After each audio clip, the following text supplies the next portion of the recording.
Mobile repairing shop में आग लगी, 2 लाख का नुकसान। दुकानदार ने शरारती तत्वों पर आग लगाने का लगाया आरोप। कोतवाली क्षेत्र के सिविल लाइन कुशियारा तिराहा स्थित एक मोबाइल रिपेयरिंग शॉप में बीती रात आग लगी। उसमें 2 लाख के उपकरण जलकर राख हो गए। दुकानदार के मुताबिक गुरुवार कुछ लोग धमकी देकर गए थे कि दुकान में आग लगा देंगे, जिसका कारण पिछले 5 माह पूर्व एक ग्राहक मोबाइल रिपेयरिंग कराने आया था, जो दुकान से गुम हो गया था। वही लेने के लिए गुरुवार दर्जन भर लोग आए थे और धमकी देकर गए थे। दुकानदार ने पुलिस को तहरीर दी है। दुकानदार अजय लाल के मुताबिक गुरुवार रात्रि 8:30 बजे दुकान बंद कर कुशियारा अपने घर चला गया। रात्रि 11 बजे मकान मालिक हिमांशु गुप्ता घर आकर आग लगने की जानकारी दी। तत्काल मौके पर पहुंचकर बालू पानी से आग पर काबू पाया गया, लेकिन सभी उपकरण राख हो गए। दुकानदार के मुताबिक कूलर, पंखा, 2 laptop, 10 mobile parts, 2 colour TV repairing के लिए आया था। बल्ब सब खाक हो गया। 2 लाख का नुकसान हुआ है। दुकानदार की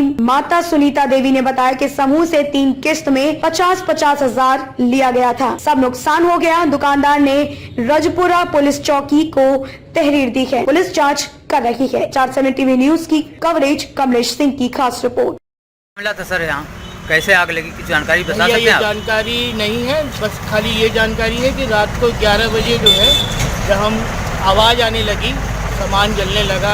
आप मकान मालिक हैं? हम मकान मालिक जी। तो हम अंदर से भाई हम उठ के देखे तो भाई रोशनी दिखी दुकान में। तो हम बाहर निकले तो धुआं देखे, तो फिर भाग के गए दुकान वाले को बुला के लाए, जिसको हमने किराए पे दिया हुआ है। वो उसको बुलाए, फिर शटर खुलवाए। तब तक दुकानदार क्या नाम है सर? अजय लाल। इसकी किसी से बिगाड़ हुई थी 1-2 दिन पहले? ये हमें नहीं।